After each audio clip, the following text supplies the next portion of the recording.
Bueno, series de tiempo, ¿sí? Ya hemos hablado un par de veces eh, sobre lo que representa trabajar con variables explicativas y una variable respuesta que además responden a un ordenamiento temporal, ¿no?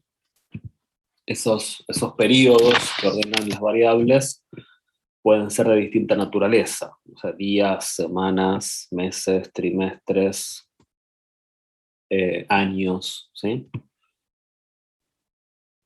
Y cuando sucede eso, cuando la variable respuesta eh, forma una serie de tiempo, ¿sí? Eh, lo que sucede, lo que muchas veces sucede, y es bastante frecuente en economía, es que las observaciones estén correlacionadas entre sí, o sea, haya influencia entre las observaciones, ¿sí?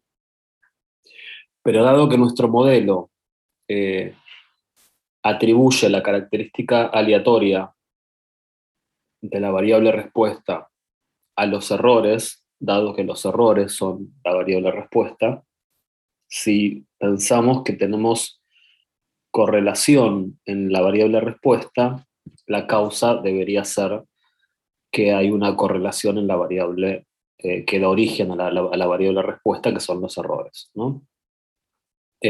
También puede haber problemas de autocorrelación por variables omitidas, ¿no? En el modelo.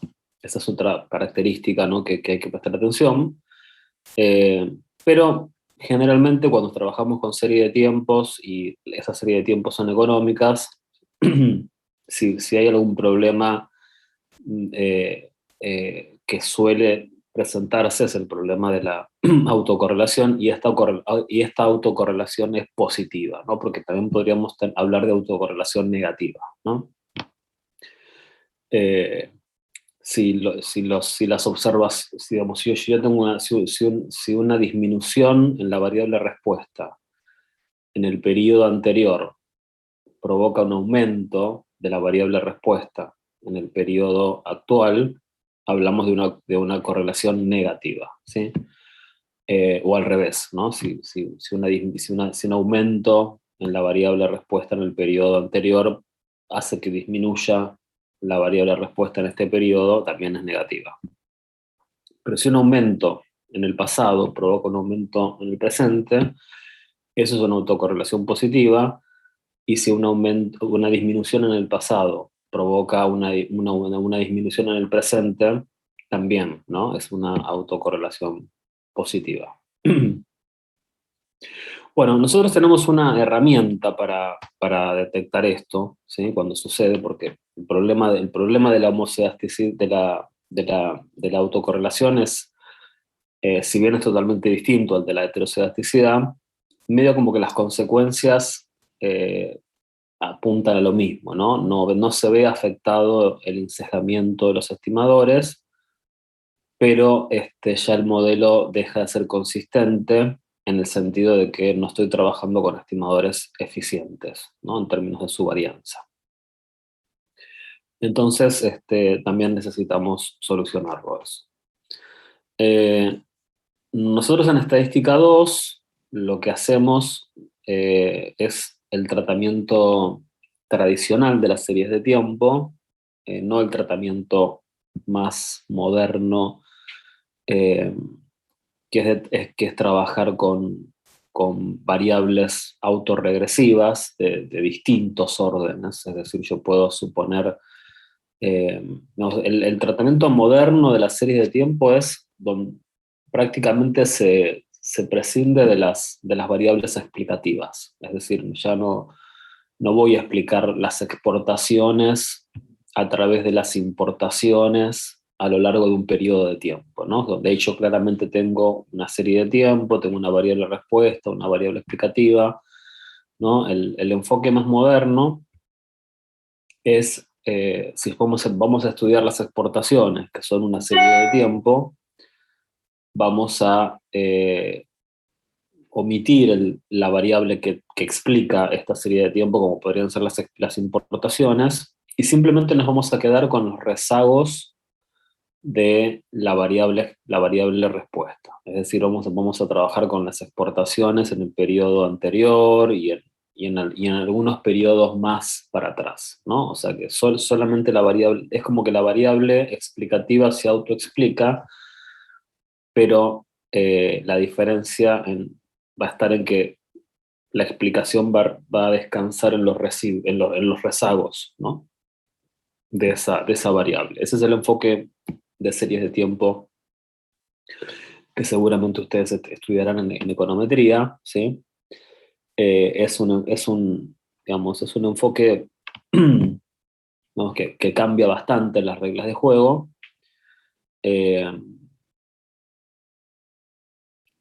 pero nosotros nos vamos a quedar con el enfoque más tradicional, ¿no? Y el enfoque tradicional tiene algunas limitaciones en el sentido de que si bien es una buena herramienta para detectar la autocorrelación, es una herramienta que está muy bien pensada para autocorrelación de primer orden, ¿sí? No me va a servir para detectar autocorrelación de periodos que vayan más allá del periodo eh, anterior, ¿no? El que tengo anterior, el primer periodo anterior, ¿no? Digamos, hasta ahí llega, digamos, la potencialidad de esta herramienta, ¿sí? Igual, a ver, generalmente los problemas de autocorrelación eh, en economía son positivos y la mayor parte de las veces, digamos, la correlación, el rezago que más ruido provoca es el de primer orden, ¿sí? O sea que no es que tampoco es una mala herramienta.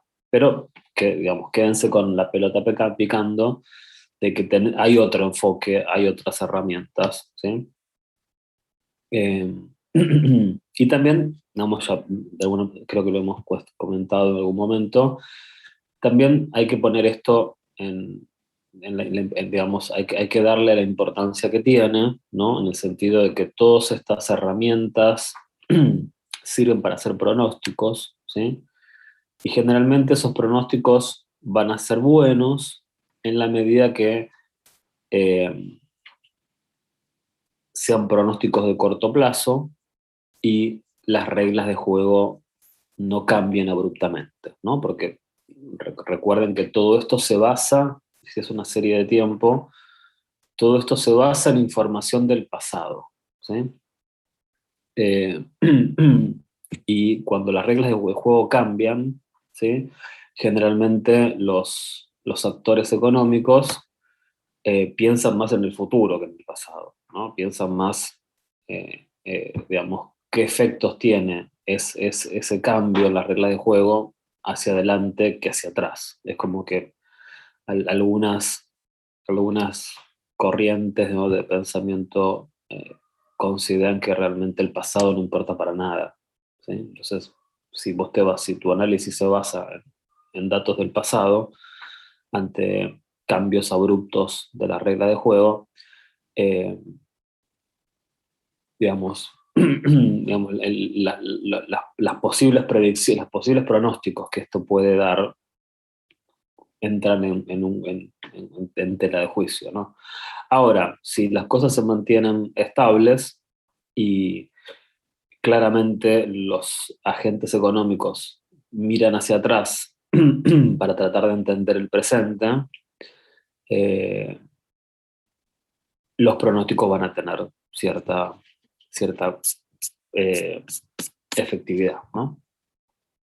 Bueno, la prueba que utilizamos para, para, para estudiar la autocorrelación es la que se conoce como la prueba de Double-Watson, eh, que supone que justamente los errores, ¿sí? Fíjense que cuando hablamos de serie de tiempo ya dejamos de hablar de I sub I o de X sub I o de E sub I, sino que reemplazamos el subíndice I por la T justamente para indicar tiempo, ¿sí? Se los aclaro porque en la mayor parte de la bibliografía hace eso. Entonces, ¿qué es lo que suponemos? Nosotros suponemos que en los errores presentan una correlación lineal con el periodo pasado, ¿sí? O sea, yo puedo calcular el error presente como una constante, ¿sí? Referida al error del periodo anterior, más un término que también va a ser un error, ¿sí? Pero ese término que agrego al modelo, digamos, que es lo que se conoce como n sub t, justamente es el error, es nuevamente es un nuevo error que se llama ruido blanco, ¿sí? Y este error no tiene eh, una correlación con otro error, si no sería una cadena de errores que no termina nunca esto, ¿no? Digamos, lo que nosotros estamos diciendo es en cada error del modelo se puede explicar por como una parte del error del periodo anterior, como un pedacito. Este error, lo que justamente es un coeficiente que te indica qué porcentaje del error del periodo anterior determina el error del periodo presente, ¿sí? Y por supuesto nunca va a ser perfecto esto, ¿no? Bueno, esa diferencia que yo observe, ¿no? entre lo que el modelo pronostica, lo atribuyo a un error aleatorio, que este sí es aleatorio puro, es decir, acá no hay a su vez otra correlación, y generalmente la bibliografía a este error aleatorio puro, ¿no? que de alguna manera explica la diferencia entre el error presente y el error rezagado, que están correlacionados, es lo que se denomina ruido blanco, ¿sí? Em, bueno, obviamente hay una recta de regresión entre el periodo, o sea, a ver, déjenme buscar un lápiz.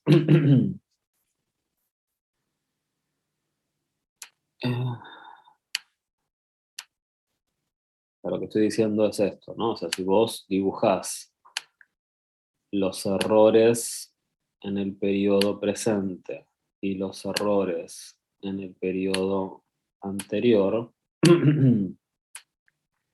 ¿sí? Estos errores van a formar una nube de puntos, ¿sí?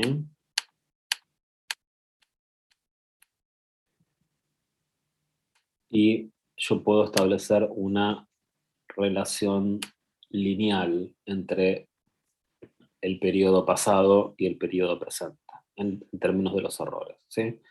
Las diferencias que hay entre esta nube de punto y esta recta de regresión eh, es lo que sería el ruido blanco, ¿sí? Bueno, acá esto que dibujé no está del todo bien porque esta recta debería pasar por el origen, ¿sí? Porque fíjense que no tengo intercepto. En este modelo no tenemos intercepto, pero bueno, ya está, ya la dibujé. Ahora, si cuando nosotros... bueno, ok, esperen que cierro esto. Bueno, yo a ustedes les pedí que lean el capítulo 6 de Canabos, creo, que es cuando habla de variables aleatorias bidimensionales, en donde les pedía que vean el concepto de covarianza entre dos variables aleatorias, ¿sí? Espero que lo hayan hecho. Si ustedes leyeron ese capítulo, saben que la pendiente de la recta de regresión, ¿sí? Puede calcularse como la covarianza entre las variables aleatorias y la varianza de la variable explicativa, ¿sí? En un modelo lineal simple, ¿sí? Sería otra forma de calcular de calcular la pendiente de la recta. Lo que pasa es que acá la variable explicativa es el rezago, es el error en el periodo anterior, y la variable respuesta es el error en el periodo actual, ¿sí? Entonces, la pendiente de esta recta de regresión sería justamente la covarianza entre los errores dividido la varianza del error en el periodo pasado, ¿sí? Esto equivale, ¿no? En términos de fórmula, ¿sí? Porque en realidad la covarianza se calcula como cada observación de la variable, de la variable de una de las variables menos su media, ¿sí? Multiplicada por la observación que le corresponde en la otra variable menos la media de la otra variable. Bueno, el tema es que nosotros en nuestros modelos pensamos que la media de los errores es cero, ¿sí? Por lo tanto, en definitiva lo que terminamos multiplicando es eh, el error en el periodo t menos la media que es cero, ¿sí? Por el error en el periodo menos uno, cuya media, menos la media, que la media es cero. Por lo tanto, este cálculo de la pendiente de la recta de regresión se termina siendo el producto de los errores, eso va a determinar la covarianza, ¿sí? Y la varianza de, de los errores en el periodo anterior. Digamos, si vos a cada error en el periodo anterior le restas su media que es cero, o sea, sería hacer el error en el periodo anterior elevado al cuadrado, ¿no? Y como tanto el numerador como el denominador lo tengo que dividir por la cantidad eh, de datos, ¿sí? Eh, y estoy trabajando desde el periodo 2 en adelante, porque si no tendría problemas para el primer periodo, para el último dato, digamos. No, para el primer dato no tendría error en el periodo anterior, ¿sí? Por lo tanto, trabajo a partir del periodo 2, la cantidad de datos es la misma y la n se simplifica, ¿sí? Con lo cual, lo que estoy queriendo decir es que la fórmula de la pendiente de esta recta termina siendo este cociente de sumatorias, ¿sí? Bueno, ahora vamos a ver un poco la lógica de la prueba de Watson, ¿sí? Esto va a cobrar sentido en un ratito. Pero básicamente lo que dice esta prueba es que, eh, bueno, lo que dice tiene bastante sentido, ¿no? Si la pendiente, si la correlación entre, si ρ da cero, ¿no? Significa que la pendiente de la recta da cero. Por lo tanto, no hay correlación de primer orden, ¿sí? O sea, los datos no están correlacionados. Ustedes se acuerdan que eso también me refiero al capítulo 6, en un modelo de correlación. Si vos trabajas con la correlación lineal, está lo que se conoce como el coeficiente de correlación, que es distinto al coeficiente de determinación, en donde el coeficiente de correlación, que es R, que también es una de las salidas de Excel, digamos, si R te da 1, tenés una correlación directa perfecta. Si R te da menos 1, tenés una correlación negativa perfecta. Y si R te da 0, no hay correlación, ¿sí? Entonces, si el coeficiente de correlación, que es ρ, entre, entre estas dos variables, que son los errores y sus rezagos, me da 0, no hay correlación de primer orden. Si esto da positivo, hay correlación positiva, que es lo que se conoce como correlación de positiva de primer orden, y si esto me da negativo, hay correlación negativa de primer orden. Obviamente, eh, digamos, la hipótesis alternativa no puede ser al mismo tiempo ρ mayor a 0 y ρ menor a 0, ¿no? O es la primera, o es la segunda, o es la tercera, la hipótesis alternativa. No, siempre la hipótesis nula es que no hay correlación, y en la hipótesis alternativa, digamos, puede pasar que tenga correlación positiva o puede ser que tenga correlación negativa. Ambas serán de primer orden, ¿sí? Obviamente, generalmente nosotros en problemas de economía, ¿sí? Trabajamos con la idea de una correlación positiva, porque generalmente eso es lo que sucede con las variables económicas, ¿no? En otras ciencias, por ahí tenés correlación negativa.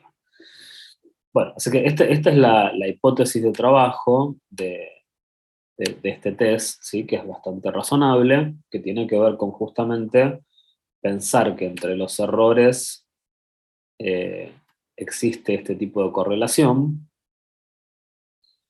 Eh, o sea y que esta correlación se limita a un rezago en el tiempo. ¿sí? O sea que lo que está, lo que está afectando al presente es un rezago para atrás, no es 5 rezagos para atrás. Y obviamente, dado que ρ es un coeficiente de correlación, ρ es un número que va a estar, digamos, entre -1 y 1, ¿sí? O sea, no, no puede ser más grande que 1 ni más grande que -1 porque justamente es un coeficiente de correlación lineal. Bueno, entonces Durbin y Watson proponen un estadístico de prueba, ¿sí? Primero vamos a verlo y después vamos a ver cómo se construye esto, que la verdad que es una manera muy original de resolver este problema, ¿sí? Primero definamos el estadístico y después lo vamos desgranando un poco. El estadístico que proponen, ¿no? Es perdón, la diferencia entre los errores del presente y del pasado, elevados al cuadrado, desde el periodo 2 en adelante, dividido los errores del presente al cuadrado, ¿no? Como son del presente, puedo ir de 1, digamos, puedo considerar todos los periodos. Bueno, si ustedes aplican cuadrado del binomio a la expresión del numerador, ¿sí? Lo que van a tener son los errores del presente al cuadrado, menos 2 veces el producto cruzado de los errores del presente con los errores del pasado, más los errores del pasado al cuadrado, ¿sí? Y si distribuyen la sumatoria, ¿no? Del primer término a los tres términos que me quedaron, tenemos la última expresión, ¿sí? La sumatoria de los errores al cuadrado. El numerador siempre va a ser desde el periodo 2, porque así, porque acá sí necesito, digamos, si no, no puedo restarle al primer periodo su rezago. Entonces tengo la sumatoria de los errores presentes al cuadrado, desde el periodo 2, acá menos 2 veces, ¿no? La sumatoria del producto cruzado de los errores del presente con los errores del pasado, desde el periodo 2 en adelante, más los errores del pasado al cuadrado en la sumatoria desde el periodo 2 en adelante. Y si ustedes observan el primer término de esta expresión, el primer término, ¿sí? Es muy parecido al... dice, no, estos dos términos son casi iguales a 1, ¿sí? A ver, ¿por qué? Porque acá está sumando los errores del presente, cuadráticos, y acá está sumando los errores del pasado, acá está sumando los errores del presente cuadráticos desde el periodo 1 al periodo, en el numerador a partir del periodo 2 y en el denominador a partir del periodo 1. O sea que se dan cuenta que la única, digamos, la diferencia que hay entre el numerador y el denominador es un solo, es que en el numerador me falta el primer error cuadrático del presente, pero después es la única diferencia que hay en el numerador, ¿sí? Acá arranco en el periodo 2 y acá arranco en el periodo 1, con lo cual me está faltando un error cuadrático nada más. Esta expresión es razonable pensar que va a estar muy cercano a 1, ¿sí? Si no entienden, me preguntan. Mientras que, ¿qué está pasando en el último término? ¿Sí? En el último término yo estoy sumando los errores del pasado, ¿sí? A partir, los errores del pasado cuadráticos, a partir del periodo 2, y lo estoy dividiendo por los errores del presente cuadráticos a partir del primer periodo. Acá también, si se dan cuenta, esto es muy cercano a 1, ¿sí? Porque es prácticamente la misma situación que tengo al principio, en el primer término, ¿sí? O sea, el denominador es el mismo. Acá estoy sumando los errores del presente cuadráticos a partir del segundo periodo y acá estoy sumando los errores del pasado cuadráticos a partir del segundo periodo. O sea, son los mismos números, nada más que si yo los tengo en una tablita, si vos dibujás, vos tenés en una tablita errores presentes y errores del pasado, ¿sí? Y tenés, no sé, estás trabajando con, ponete, no sé, 5 datos. Acá, digamos, el primer casillero lo tenés vacío, ¿no? Porque eh, eh, este error, digamos, el error del pasado, del primer error, no lo tenés, ¿no? Digamos, lo que tenés es esto, ¿sí? Se entiende que lo que estoy sumando en esta última cuenta, en este tercer término, ¿sí? Eh, lo que estoy sumando es todo esto al cuadrado, todo esto al cuadrado, dividido todo esto al cuadrado, ¿sí? Eh, Mientras que en el primer término, por haberlo hecho con otro color, en el primer término lo que estoy sumando es todo esto, ¿sí? Los errores del presente al cuadrado a partir del periodo 2 dividido los errores del presente. O sea, se dan cuenta que prácticamente estas dos cuentas van a estar muy cercanas a uno. ¿Todo el mundo lo llega a ver eso? Sí, se ve. Ok. Bueno. Entonces, dado que estos dos números son cercanos a uno, ¿sí? Por supuesto que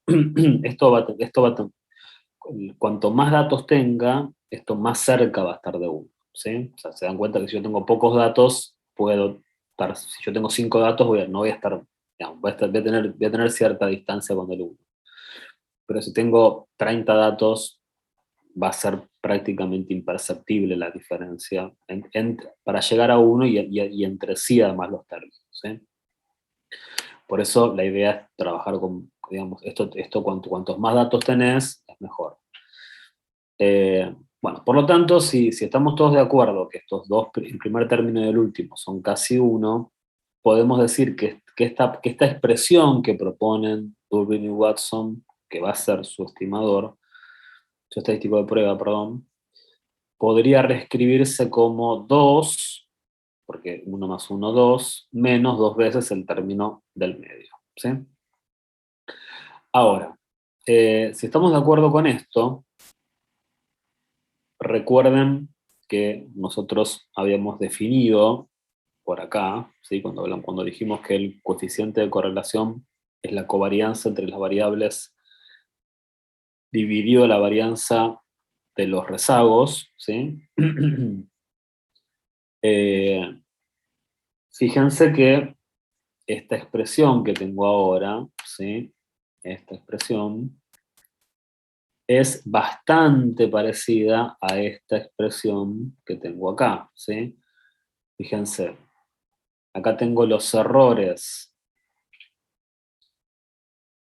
A partir del segundo periodo, el producto cruzado de los errores del presente por los errores del pasado, eso es lo mismo, ¿sí? Esa expresión la tengo en los dos lados.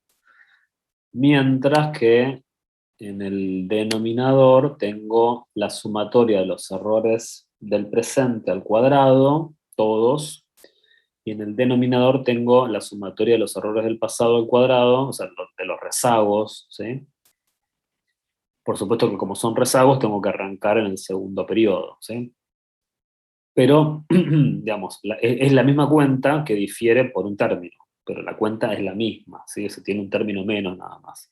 Con lo cual, estas dos expresiones son bastante parecidas y si tuviese muchos datos, prácticamente es imperceptible la diferencia, ¿sí? Eso también lo llegan a ver eso, chicos. Sí, se ve, se ve. Okay. Entonces, finalmente, digamos, después de haber hecho esta simplificación de las cosas, ¿no? De que estos dos términos son casi iguales a uno y que estos dos términos son casi iguales, podemos decir que esta expresión que le llamamos D, que es el estadístico de Dewey-Watson, es aproximadamente parecida, ¿sí? A 2 menos 2 veces el coeficiente de correlación. Entendiendo que el coeficiente de correlación no es cualquier cosa, es la correlación entre los errores, ¿sí? los errores del presente y sus rezagos. Bueno, sacando factor común 2, podemos decir que el Duby-Watson es lo mismo que es aproximadamente igual que decir 2 veces 1 menos el coeficiente de correlación. ¿Tá? Ahora, volvamos a la hipótesis nula, ¿no? Que fue que digamos que sobre esto no hay discusión, porque esto tiene que ver con justamente lo que nosotros sabemos de correlación lineal.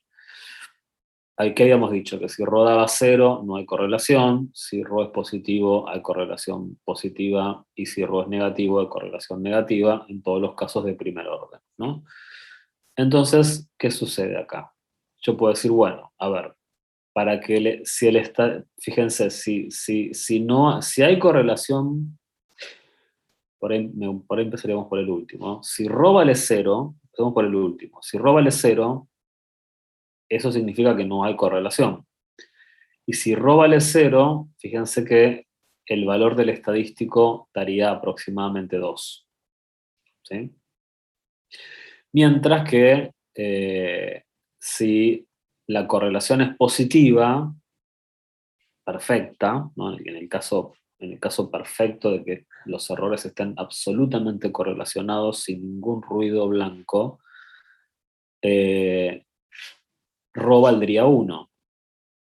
Y si ρ vale 1, te quedaría 2 por 2 menos, por 2 menos 2 por 1. O sea que el estadístico de Duby-Watson valdría aproximadamente 0. ¿Sí? Y en el caso opuesto, suponete que hay una correlación negativa perfecta, sin ruido blanco, ¿sí? Perfecta entre los errores y los rezagos. El coeficiente de correlación entre los errores sería menos 1, por lo tanto la correlación sería negativa, y el Duby-Watson sería 2 menos 2 por menos 1, o sea que te daría aproximadamente 4. Está bien, te daría aproximadamente 4. Por lo tanto, digamos, el estadístico de Duby-Watson es como es como reescribir digamos, los posibles valores que toma ρ, pero en términos de el estadístico de Duby-Watson. ¿Se entiende? O sea, definido el estadístico de Duby-Watson a través de las cuentas que vimos al principio, yo estoy reescribiendo, ¿sí? los posibles escenarios que tengo para el coeficiente de correlación que hay entre los errores. ¿Sí? ¿Se entiende hasta acá? Sí. Ok. Entonces, el test de Duby-Watson lo que propone es lo siguiente, ¿no? Digamos, yo puedo tener, en la hipótesis nula puedo tener que no hay autocorrelación, ¿sí? Y en la hipótesis alternativa puedo tener que hay autocorrelación positiva o que hay autocorrelación negativa, siempre de primer orden, ¿no? ¿Cómo defino el resultado de esta prueba? Bueno, si D, ¿no? me cae, me cae muy cercano a 4, eso va a indicar una correlación negativa. ¿Sí? Si D cae muy cercano a 0, a 2, eso va a indicar que no hay correlación. Y si D cae muy cercano a 0, eso va a indicar que no hay, digamos que hay una correlación positiva. ¿Sí? El problema de este test es que tiene una zona de indecisión, es decir, es como que acá normalmente nosotros estamos acostumbrados a trabajar con test donde hay un valor crítico, ¿no? Yo diría, bueno, acá tengo un valor crítico, ¿sí? A partir del cual deja de haber, digamos, dejo de creer que no hay autocorrelación y paso a creer que hay una autocorrelación positiva, y acá también no tendría una zona, un valor crítico donde diría, bueno, dejo de creer que no hay autocorrelación y paso a creer que hay una autocorrelación eh, positiva, ¿sí? Pero no es tan simple, ¿no? En este test hay una zona de indecisión, es como que hay una zona donde el valor crítico se torna confuso, ¿sí? Y si ustedes lo piensan un poquito, seguramente se les va a ocurrir por qué. Entonces, esta zona, eh, digamos, hay una zona que si te cae ahí el estadístico de prueba, no vas a poder tener una conclusión determinante, ¿sí? O sea, es una zona justamente de indecisión. No puedo hacer una conclusión sobre la autocorrelación. ¿De qué les parece que dependerá esta zona? Sobre todo, esto es un intervalo, ¿no? Obviamente, de valores, eh, que este intervalo puede ser más grande o más chico. Intuitivamente, ¿no? Esa es una idea que no es muy difícil. Intuitivamente, que este intervalo sea más grande o más chico, ¿de qué forma les parece que sería fácil controlarlo?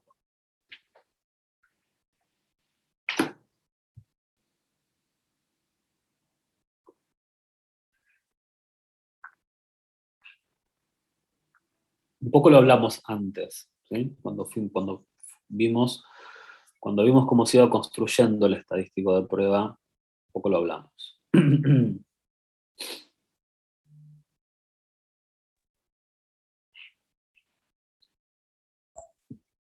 Puede tener que ver con las suposiciones que se hicieron de igual a uno.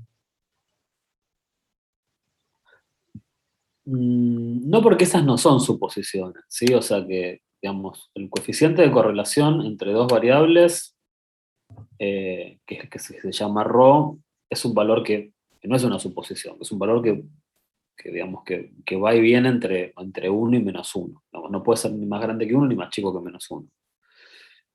No, tiene que ver con el tamaño de la muestra, ¿sí? Con el tamaño de los datos. O sea, ustedes fíjense que nosotros hicimos dos suposiciones, ahí sí uso la palabra suposiciones, que estos dos términos, ¿vos te referías a esto? ¿Que estos dos términos eran casi uno? Por ahí yo te entendí. Claro, Ah, ok, eso. está bien, está bien. Está bien. Sí, ok, nosotros supusimos que estos dos términos son casi unos, ¿sí? Y que estos dos términos son casi iguales. Pero yo lo aclaré en los dos casos, no dije, esto tiene mucho sentido cuando vos tenés muchos datos. Si tenés pocos datos, eh, puede ser que no sean no puede ser que esto no sea tan cercano a uno y puede ser que esto no sean tan parecidos, ¿sí? Entonces, a mayor cantidad de datos, digamos, eh, estos dos términos son casi uno, perfectos, ¿sí? Y estos dos términos son casi iguales, perfectos. Entonces, en la medida que digamos, que estas dos cosas, cuanto más cercanos a uno están estas dos expresiones, y cuanto más cercanos entre sí están estas dos expresiones, menos va a ser la zona de indecisión, ¿sí? Ahora, a poca cantidad de datos, voy a tener una zona de indecisión importante, ¿sí? Básicamente viene por ese lado. Eh, bueno, antes de ir a la eliminación de la autocorrelación, digamos, cuando aparece ese problema, justamente, vean, yo acá les agregué al final del PDF, porque esto la verdad que nunca lo investigué en el Excel. No sé si alguno por ahí lo investigó, pero no sé si el Excel tiene la tabla de los valores críticos de Dewey Watson. La verdad que nunca se me ocurrió escribir eso en el Excel. Ahora cuando hagamos el ejercicio, lo chequeamos, por ahí aparece, ¿sí? Pero bueno, no sé si está. Por eso recurrí a una tabla que está en el libro de Canavos, ¿sí? Creo que en el libro de Canamos hay dos tablas, ¿sí? Está para un nivel de significación del 5% y para un nivel de significación del 1%, creo. Nosotros vamos a usar solamente el 5%, así que les puse esta nada más para no tener tanta tabla. donde justamente K es la cantidad de variables explicativas que ustedes tienen, ¿sí? Pueden ser que ustedes expliquen las exportaciones por las importaciones, entonces acá tengo una sola variable explicativa, pueden ser que agreguen las importaciones, la inversión extranjera directa, no sé, el tipo de cambio y alguna que otra variable, ¿está? Bueno. Entonces, acá, dependiendo de la cantidad de variables que tenés y de la cantidad de datos que tenés, ¿sí? Fíjense qué es lo que observan ustedes. Por ejemplo, cuando trabajan con 15 datos o cuando trabajan con 100 datos, ¿qué es lo que observan?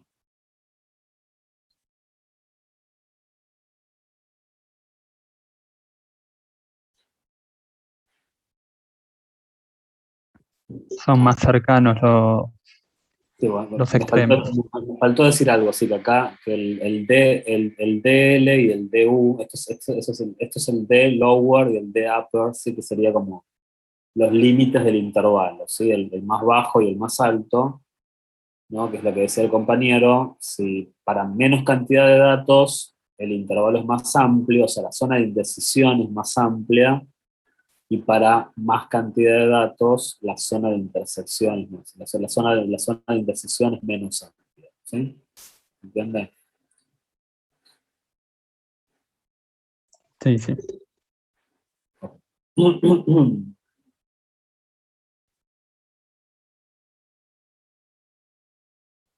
Perfecto. Bueno, y básicamente lo que tenemos acá es un procedimiento de eliminación de la autocorrelación de primer orden, ¿sí? Que no es directamente, este es digamos, un paper posterior al estadístico de Dubrey-Watson, que esto está propuesto por estos dos econometristas. De hecho, el primero de ellos, no sé bien cómo se pronuncia, Bertrand, ¿sí? Este tipo fue premio Nobel de Economía, ¿sí? Es un procedimiento para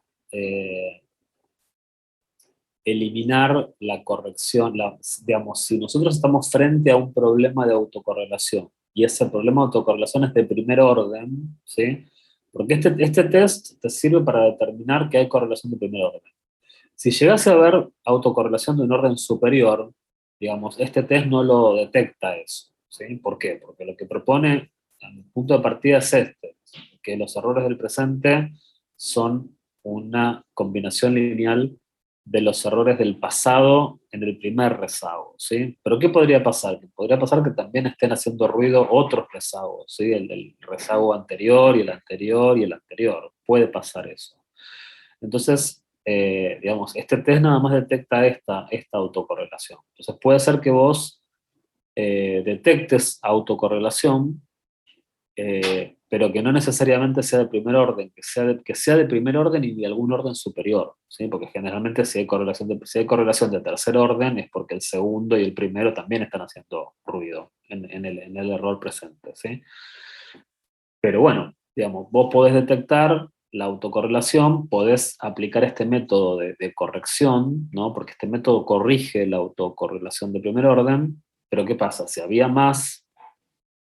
otros rezagos que están haciendo ruido, esto no lo va a terminar de corregir, porque esto es una buena solución en el caso que la autocorrelación sea de primer orden, ¿sí? Entonces ahí es donde las herramientas estas empiezan a tener ciertas limitaciones y hay que recurrir a algunos test de hipótesis un poco más potentes, que eso lo van a estudiar en estadística 1, en estadística 1, lo van a estudiar en econometría 1, eh, y digamos, como la visión más moderna de las series de tiempo es justamente no incluir variables explicativas. Fíjense que acá Dewey Watson piensa este problema en términos de que yo puedo tener hasta 5 variables explicativas, ¿no? O sea, yo acá estoy considerando las variables explicativas, muchas variables explicativas y un rezago, ¿no? Mientras que la tendencia moderna es no incluir variables explicativas, sino que los rezagos en sí son las variables explicativas. Entonces, y esa es la manera más moderna de abordar esto, ¿sí?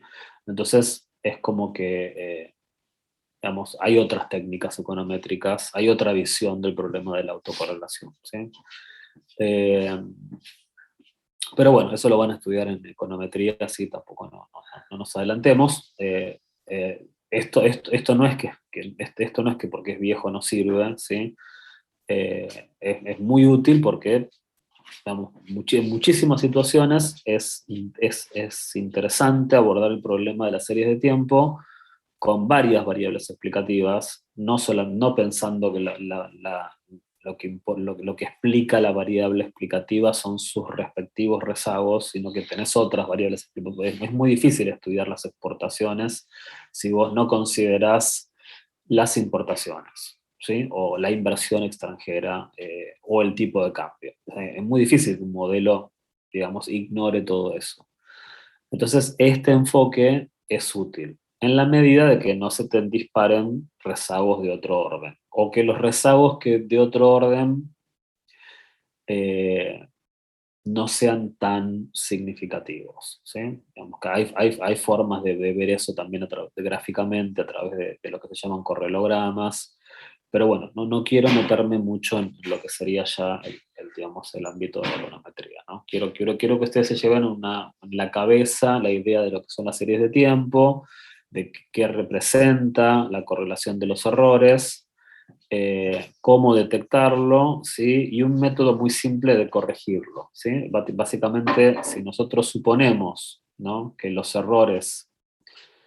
eh, que los errores del presente son una correlación lineal de los errores del pasado, eso afecta directamente a la variable respuesta, ¿no? Porque la variable respuesta es un comportamiento, es un reflejo de los errores, desde el punto de vista aleatorio, ¿no? Entonces, ¿qué hacemos? Transformamos las observaciones del presente, ¿no? Lo que vamos a hacer es una transformación de datos donde la variable respuesta del presente la vamos a escribir utilizando justamente el coeficiente de correlación que determinamos a través del test que es significativo. Entonces la variable del presente corregida va a ser justamente la variable del presente menos el efecto que tiene el rezago, que es el coeficiente de correlación entre los errores por la variable respuesta un periodo en el pasado, ¿sí? O sea, justamente decimos, bueno, si ρ está provocando un efecto de regresión, vamos a eh, encontrar el efecto puro, ¿no? Y para eso lo que vamos a hacer es justamente aplicar esta transformación para la variable explicativa y también para la variable respuesta y también para las variables explicativas, ¿sí? O sea, ¿por qué hacemos esto? Bueno, porque yo por otro lado sé que la variable respuesta es una combinación lineal de las distintas variables explicativas, ¿no?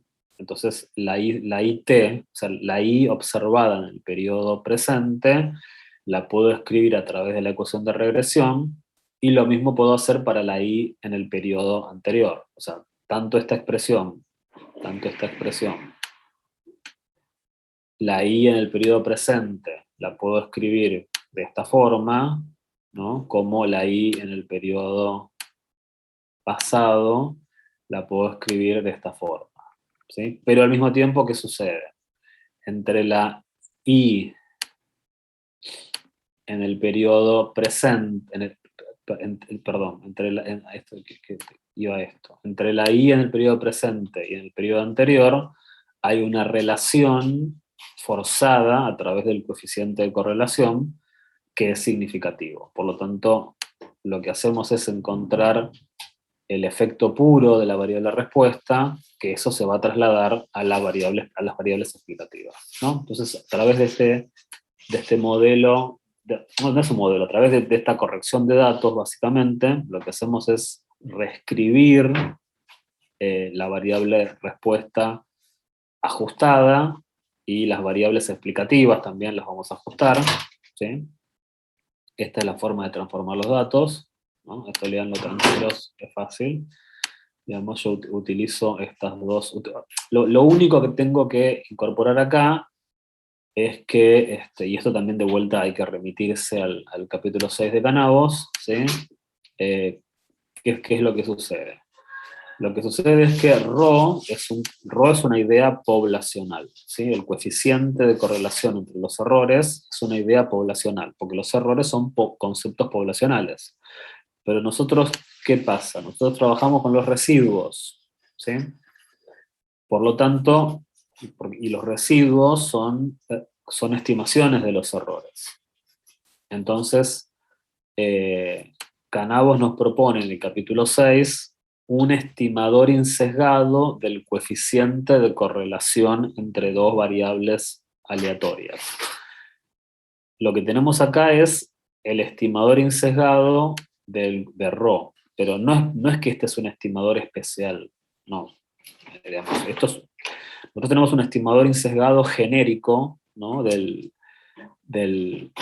coeficiente de correlación poblacional entre dos variables aleatorias, y como yo estoy trabajando con dos variables aleatorias, que son los errores en el presente y los errores en el pasado, lo que estoy aplicando simplemente es la fórmula esa, que nos da Canavos para hacer una estimación insesgada de un coeficiente de correlación. Bueno, como esto es un coeficiente de correlación, aplico esa fórmula al coeficiente de correlación de los errores. Entonces, en vez de trabajar con Rho, porque que no lo conozco porque es poblacional, trabajo con su estimación insesgada, ¿sí? Que es esta fórmula que tengo acá. Entonces, la forma de transformar los valores es esta que está acá, ¿no? Digamos, a través de esta estimación insesgada de Rho, voy a transformar, voy a ver el efecto puro, ¿no? de la variable respuesta a través de la correlación, y lo mismo para las variables explicativas a través de la correlación. Entonces, lo que se hace es, se corrigen los datos, ¿no? Trabajando con este Rho estimado, y una vez que se corrigieron, se vuelve, digamos, ya con los datos transformados, se vuelve a estudiar la correlación y ver si esto lo corrigió. Entonces, ¿qué puede pasar? ¿No? ¿Qué sería lo razonable? Si efectivamente es una correlación de primer orden, esto va a estar corregido, ¿sí? Si hay correlación de orden superior, puede ser que yo todavía detecte, cuando yo haga esto, detecte cierta correlación, ¿sí? Acá hay mucha discusión entre los autores, ¿sí? Sobre cuál es el procedimiento correcto si cuando yo transformo los datos vuelvo a detectar autocorrelación, ¿sí? Hay autores que dicen que hay que volver a aplicar este procedimiento, ¿sí? Porque lo que estarías haciendo es buscando una nueva correlación de primer orden, y hay autores que dicen, no, si esto falla, digamos, si vos cuando corregiste los datos sigue habiendo autocorrelación, significa que estás trabajando con que lo más probable es que que acá lo que esté afectando son rezagos de otro orden. Entonces, mejor aplicar un modelo moderno de autorregresivo, ¿sí? Que son es lo que ustedes en estadísticas van a estudiar como modelos VAR, ¿sí? Que es lo que más se usa ahora en análisis económico, ¿sí? Los modelos VAR. Y esa va a ser una mejor aproximación, ¿sí? Digamos, que yo un poco, digamos, coincido con esto, ¿no? Si no lograste eliminar la autocorrelación con esto, bueno, anda pensando en otra cosa, ¿sí? Anda pensando en un modelo en un modelo de vectores autorregresivos, donde quizás lo más razonable sea considerar a la variable respuesta y todos sus rezagos, ¿sí? Pero bueno, ese es otro nivel de matemática, es otro enfoque del tema y es otra materia. ¿Está? ¿Alguna pregunta hasta acá?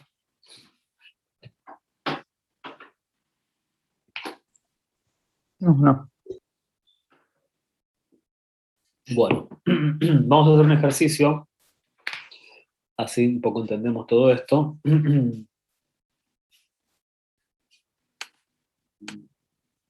Eh, Déjenme buscar.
Bueno, están viendo el Excel, ¿no? Sí, se ve. Bueno, acá tenemos un problema, tenemos una serie de tiempo que muestra dos variables, ¿sí? Tenemos el índice de remuneración real por hora en el sector comercial, con año base en el 92, o sea, eso significa que todos los precios están reexpresados en términos del año base, o sea, estos son valores constantes, ¿sí? No corrientes, y el índice de producción, y la variable explicativa sería el índice de producción del sector comercio, ¿sí? También con año base en 92. Entonces, lo que nosotros queremos de alguna manera explicar es que el precio que la remuneración por hora, ¿sí? De los trabajadores depende de la productividad del sector, ¿sí? Digamos que si el sector es más productivo, eso tiene efecto en el ingreso real por hora, ¿sí? De los trabajadores. Y esta es una serie de tiempo que va desde el año 2000, del 60 al 2005, ¿sí? Entonces, lo que nos va a interesar acá hacer lo que nos va a interesar es una regresión sobre esto, ¿sí? Bueno, si hacemos una regresión, digamos, no, digamos, arrancamos normal el problema, veamos lo que pasa, ¿no? Entonces vamos acá. Esperen que se me mover tape. Vamos acá a datos, vamos a análisis de datos, regresión, ¿sí? La variable explicativa, la variable respuesta es esto.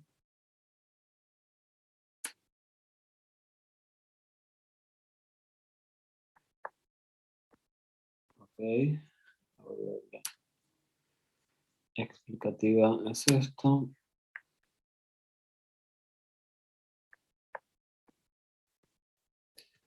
Estamos trabajando con rótulos, vamos a pedirle que nos dé los residuos y vamos a pedirles que la salida nos la pegue, vamos a pedirle que nos pegue la salida por acá, por acá. Bueno.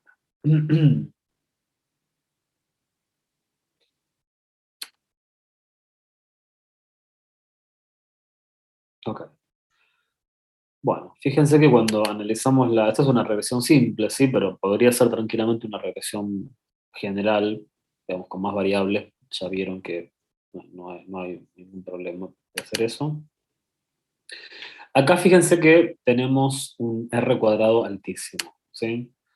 Los R cuadrados altísimos siempre en series de tiempo son importantes indicadores de que puede haber autocorrelación. Siempre es como una constante, ¿sí? Si vos tenés un muy buen R cuadrado, eh, es, es probable que haya en una serie de tiempo, digamos, es candidato a autocorrelación, ¿sí? Bueno, eh, ¿cómo veo la autocorrelación gráficamente, ¿no? Nosotros ya aprendimos a ver la autocorrelación, perdón, aprendimos a ver la heterocedasticidad gráficamente, ¿no? Porque ustedes tienen que, mirando una nube de puntos, tienen que poder indicar rápidamente la, la heterocedasticidad y la autocorrelación, ¿sí? Bueno, justamente acá, para poder ver autocorrelación, tengo que trabajar con los errores, ¿sí? Y los errores, en realidad yo los veo en los residuos, ¿sí? Fíjense que eh, justamente al haber activado el casillero de residuos, ¿sí? Ya tenés calculado los valores de la variable explicativa pronosticados y los residuos asociados, ¿sí? Entonces lo que vamos a hacer es justamente calcular, calcular el rezago de los residuos, ¿sí? O sea, ¿cuál es el rezago? El rezago del segundo periodo es el primer periodo. ¿Estamos de acuerdo con eso? Digamos, el rezago del periodo, en el periodo 2, el rezago es el periodo 1. Eso se entiende, ¿no? Entonces lo que hacemos es, para poder ver justamente esto, ¿no? El residuo en el periodo T-1, ¿sí? Lo que hago es simplemente es pegar esa fila al lado. ¿Se entiende? O sea, fíjense, el rezago de este es este, pero el rezago de este es este y el rezago de este es este. ¿Está? ¿Se entiende lo que dice? Sí, sí, se entiende. Ok, entonces lo que voy a hacer es voy a seleccionar justamente los, los residuos y voy a hacer una nube de puntos para ver qué forma tiene, ¿no? Sí. Y fíjense lo que sucede, ¿no? Claramente aparece la correlación, ¿no? Yo acá lo que estoy dibujando son los residuos en el periodo T versus los residuos en T-1.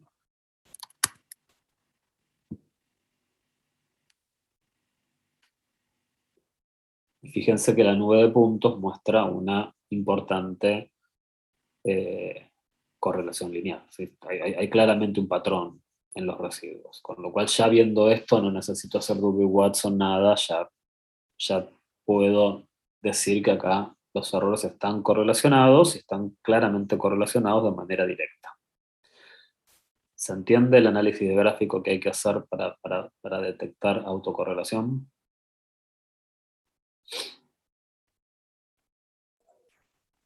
Sí, se entiende.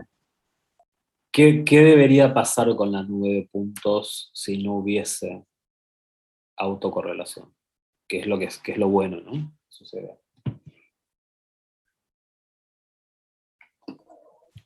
Debería ser formar, digamos, una línea horizontal al eje de las X. Una línea, No tan...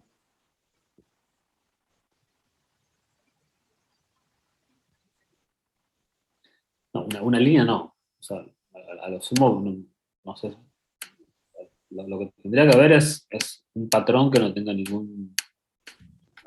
Tendría que haber una nube de puntos sin ningún patrón, ¿entendés? No una línea horizontal. Mm, Una nube de puntos donde vos no puedas establecer ningún patrón en esta nube de puntos. perfecto. ¿Está? Sí, Si vos sí, ves sí. una línea horizontal, hay un patrón. Como acá también ves una línea recta que crece. Ese es un patrón. ¿Está? Entonces, la forma de detectar que no hay autocorrelación es justamente que no se observe un patrón. ¿Está? Bueno, entonces, ¿cómo? Ya está, ya sabemos, ya intuimos que hay un problema de autocorrelación. ¿Qué nos va a interesar hacer? Nos va a interesar ver si esto, vamos a intentar confirmarlo a través del Dewey-Watson y vamos a y ver si después si se puede corregir esto de alguna manera, ¿no? Entonces, lo que necesitamos es justamente calcular, digamos, primero vamos a correr el test de Dewey-Watson, ¿sí? El test de Dewey-Watson, déjenme que yo lo tengo resuelto por acá, lo que quiero copiar es la fórmula, ¿sí? Vamos a traer la formulita, ¿sí? Por acá. ¿Sí? Fíjense que lo que me dice es que, vamos a ponerla por acá porque la voy a necesitar más cerquita. Lo que nos dice la fórmula es que tenemos que hacer estas cuentas, ¿sí? Por un lado necesito los residuos menos los residuos en el periodo anterior, elevados al cuadrado, y acá tengo los residuos cuadráticos sumados, ¿sí? Bueno, la suma de los residuos cuadráticos ya la tenemos, ¿no? ¿Qué es la suma de los residuos cuadráticos? Es la variabilidad, es esto, ¿no? La suma de los residuos cuadráticos es esto, ¿sí? Es la suma de los errores cuadráticos. Sí. Eh, lo que no tengo es esto, ¿no? Es los errores del periodo t menos su rezago a partir del segundo al cuadrado. Entonces eso lo podemos calcular acá, ¿sí? Lo que vamos a hacer justamente va a ser, a partir del periodo 2, vamos a tomar el residuo, le vamos a restar su rezago y lo vamos a elevar al cuadrado, ¿sí? Esto lo vamos a arrastrar para copiar esta fórmula hasta acá, ¿sí? Y la suma de todo esto sería eh,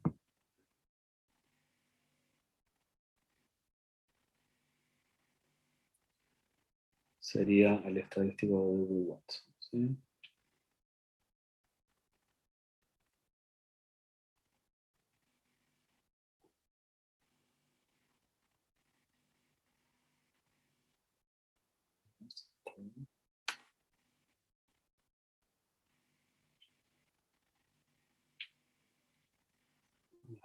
Vamos a tener 0,17.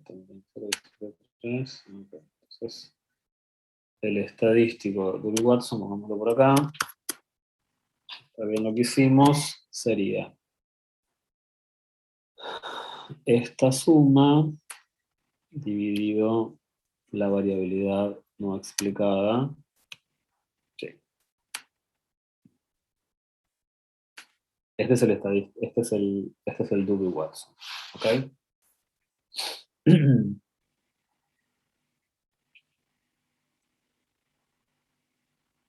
¿Qué está pasando acá? Si ustedes se acuerdan,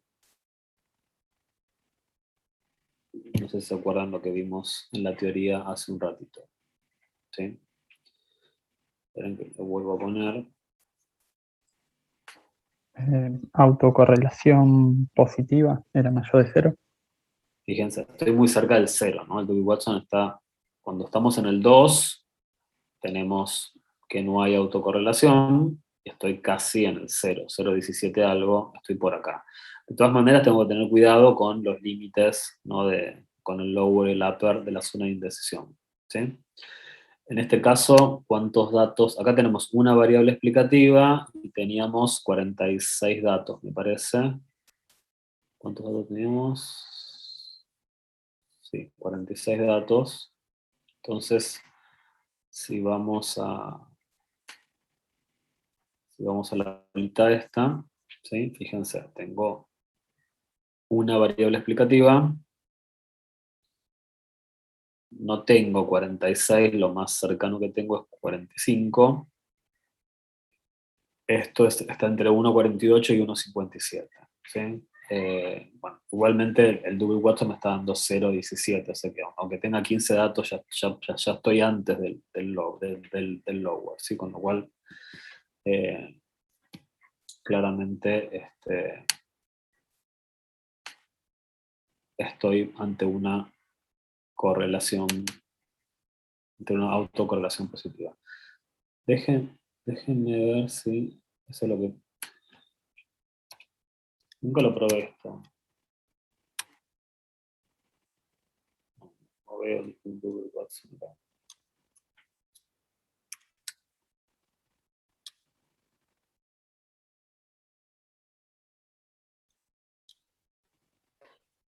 No está en el Excel esto.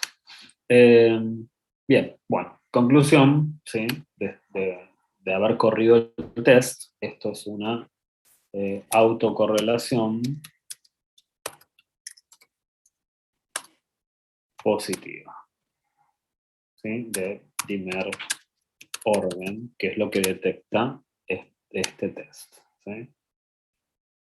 No detecta otra cosa, digamos. Si hay autocorrelación de orden superior, no me lo va a decir esto, ¿sí? Bueno, ¿cuál es la segunda? Bueno, ya tenemos autocorrelación. ¿Cuál es la parte que sigue? Bueno, ver si se puede corregir, ¿no? Si se puede corregir, lo que tengo que hacer es, primero,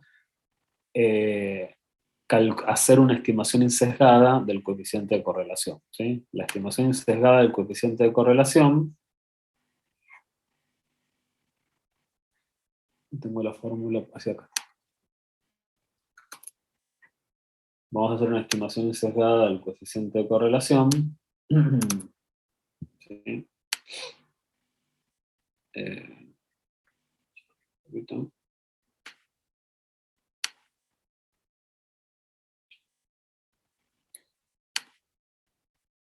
Que fíjense que la estimación sesgada es el numerador lo tengo, no tengo que hacer la cuenta de vuelta. Esto es el producto entre los errores y sus rezagos dividido de vuelta la suma de los errores, los residuos cuadráticos, ¿sí? Con lo cual acá tengo que hacer una nueva cuenta, que es multiplicar los residuos por sus rezagos, arrastrar esto, ¿sí?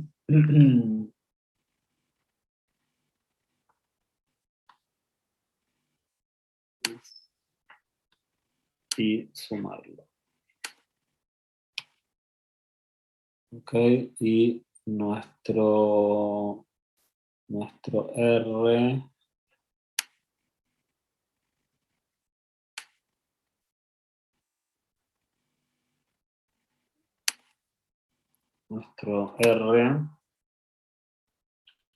va a ser justamente este numerador, que es este número que acabamos de calcular, dividido de vuelta la suma de los residuos cuadráticos, está dando un R de 84,37. Ese es el coeficiente, justamente lo que está indicando esto es una correlación positiva fuerte, ¿no? 0,8437, 0,8437. Perfecto. Bueno, ¿qué vamos a hacer ahora que tenemos el R? La estimación insesgada del coeficiente de correlación entre los errores y sus rezagos. corregir la variable explicativa y la variable respuesta, ¿ok? A través de la correlación. Fíjense que la corrección es la variable, es la variable en el periodo presente menos el efecto del rezago, ¿sí? Entonces, lo que voy a hacer acá, vamos a poner acá una columna para el IE,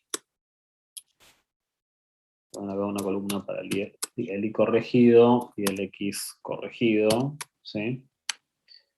Entonces, ¿qué es lo que tengo que hacer? La variable respuesta en el periodo T, perdón, la variable respuesta en el periodo T menos la estimación sesgada de la correlación por la variable respuesta. No, está mal lo que hice, ¿no? Porque esto arranca, no, tengo que arrancar en el periodo 2, porque si no, no tengo rezago, ¿sí? Menos el coeficiente de correlación por el rezago. Y esto tengo que fijarlo porque necesito que este número sea el mismo siempre.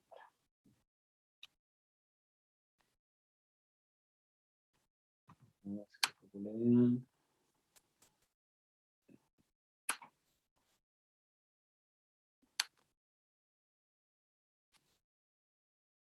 Un par de decimales.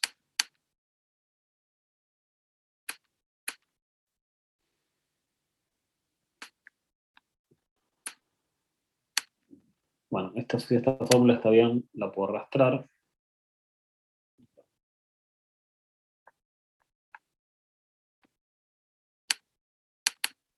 Sí, está bien. Y si está bien hecha, por ahí puedo hacer esto ahora. Sí. ¿Se entiende lo que dice, no? ¿Entiende la fórmula?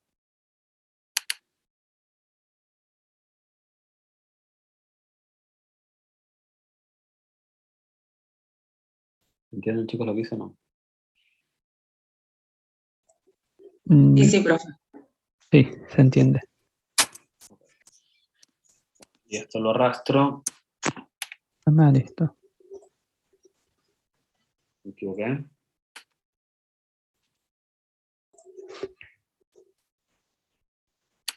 El R está bien seleccionada la celda de la X. A ver, para. No, tenés razón. Es cierto. Se me está dando números muy raros.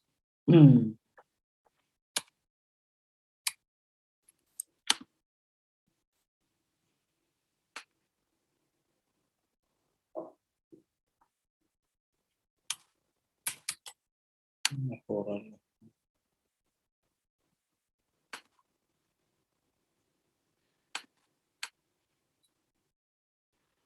Lo que tendría que hacer es ponerle un signo acá, ¿no? También. Sí. Ahí creo que está bien. A ver. Sí, ahí fijé la R. Sí.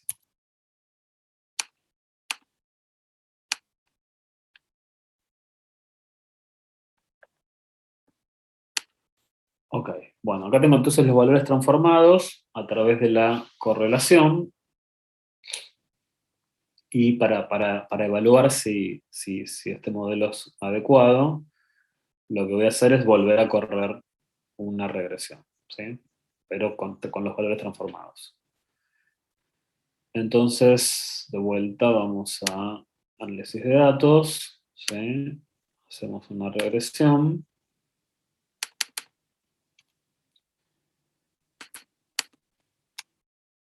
Vamos a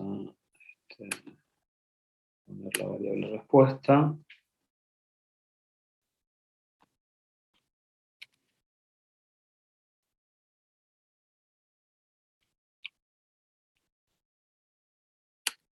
La variable explicativa.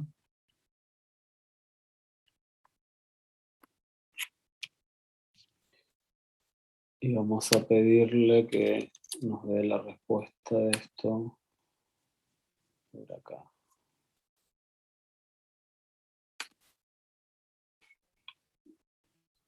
Y vamos a pedirle los residuos también. Bueno, acá tengo el resultado de... Bueno, acá nosotros no lo obviamos eso, ¿no? Pero tendríamos que haber visto digamos, la significatividad global, la significatividad individual. Está dando todo bien, ¿no? Pero, digamos, es como que no miramos eso, pero siempre hay que mirarlo, ¿sí? Acá sigue dando todo bien, así que no hay problema. Entonces acá tengo de vuelta los residuos, vuelvo a poner los rezagos.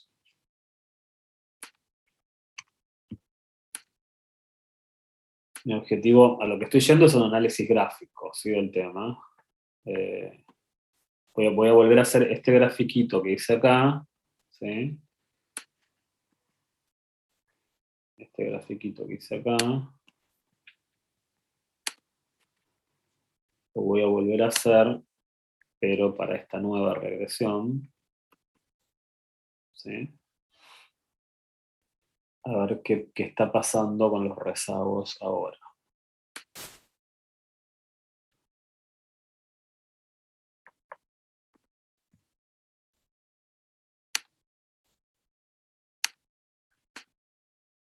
Y fíjense, de vuelta, ¿no? Acá tengo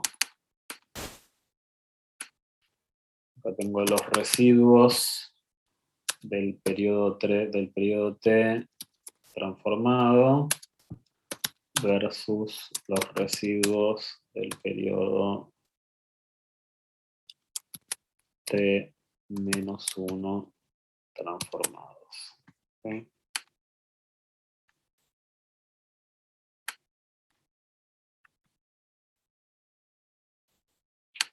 Comparen, ¿no?, ambos gráficos y me dicen qué observan.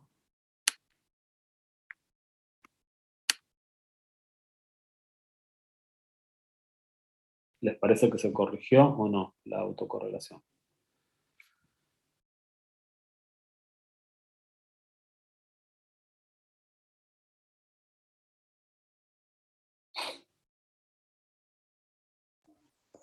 Sí, se Sí. corrigió. Claramente no veo un patrón, ¿sí? O sea, acá se ve claramente un patrón de correlación lineal positiva y acá no hay una correlación. ¿Sí? Por supuesto, podría volver a hacer un análisis analítico, ¿no? Podría hacer un análisis a través de un test de hipótesis, pero, digamos, a mí a esta altura, a la altura de cuando ustedes hicieron la corrección, ¿sí?, lo que me interesa es que hagan un análisis visual, ¿sí? Claramente no. Lo que acá era claro, acá ya está muy difuso, ¿sí? No hay una correlación. Ustedes tienen que tener la capacidad visual de ver que acá no hay correlación, ¿sí?, entre los residuos, mientras que acá claramente hay correlación. Bueno, básicamente digamos, el tema de autocorrección. Yo ahora después les voy a subir este archivito para que lo tengan en el campus. Digamos, básicamente, digamos, correr el test de... Esto se podría hacer para, a ver, si tengo más variables explicativas no hay ningún problema, ¿sí? Digamos, la otra variable explicativa se corregiría de la misma manera, y lo que hay que hacer es un análisis de regresión, tal cual como hicimos acá, pero con dos variables, ¿sí? Y lo que yo siempre voy a mirar es esto, ¿no? Lo que no se mareen por el tema de las variables explicativas. Acá el foco está puesto en si los residuos del presente están correlacionados con los residuos del pasado, o no están correlacionados, ¿sí? Si hay correlación, los estimadores son insesgados, pero no eficientes. Si no hay correlación, los estimadores son insesgados y eficientes. Por lo tanto, me permiten hacer inferencia. ¿Está? Esta es la idea de la autocorrelación. Y cualquier análisis que ustedes hagan de series de tiempo, que son los análisis más usuales en economía, no pueden omitir esto. ¿Se entiende? Sí, perfecto. Ok. Bueno, no sé si hay alguna pregunta, chicos.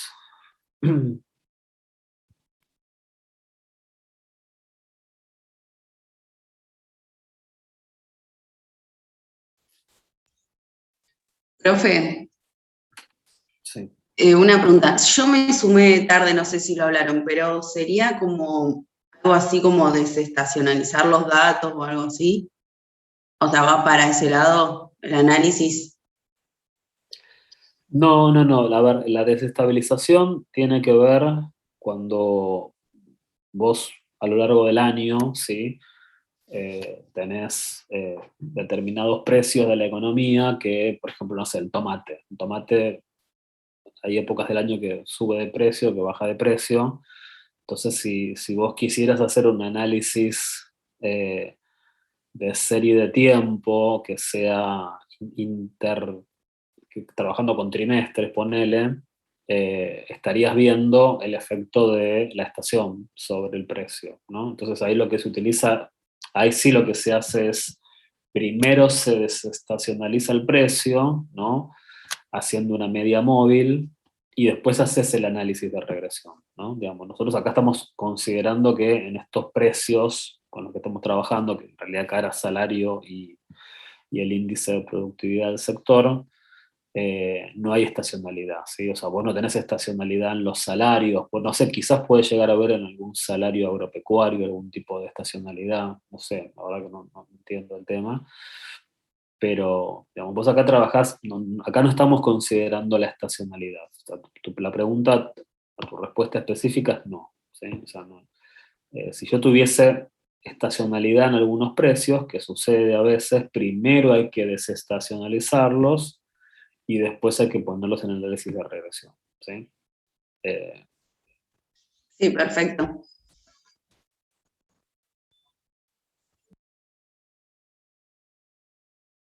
pero nosotros en estadística no aprendemos a desestacionalizar precios, ¿sí? Eso lo van a aprender en cuentas nacionales, calculo.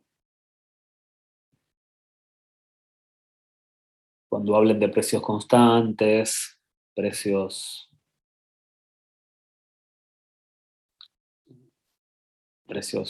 ¿cómo son? Estoy medio dormido todavía, constantes y, no sé, van a Corrientes. ser corrientes, gracias. Este,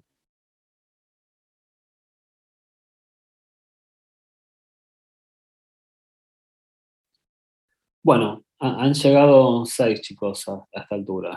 No sé si hay más gente que vaya a rendir o ustedes, pero bueno, no sé, veremos con quién nos vemos en septiembre. A ver, ¿hay caras visibles como para ver o están todos en estado de no presentación? Como para saber con quién me voy a encontrar en septiembre.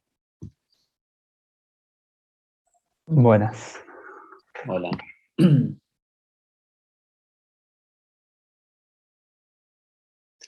Ok, bueno, nos estamos despidiendo, chicos. Si hay alguna pregunta, alguna necesidad, aprovechen ahora o callen para siempre.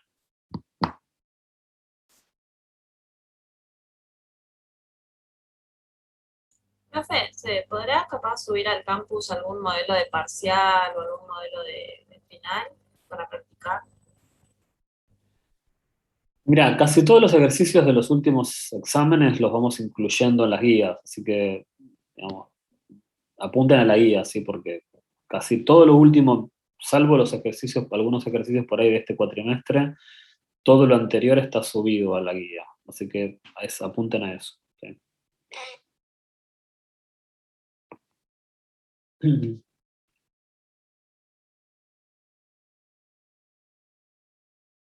Bueno, chicos, entonces no hay ninguna pregunta. En algún momento la facultad nos avisará cuándo son los exámenes y ahí nos encontraremos. ¿Sí?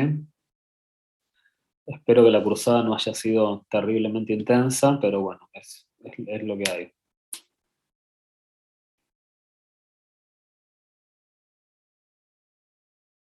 lo que se pudo. Fue intensa. Sí, Sí. fue intenso.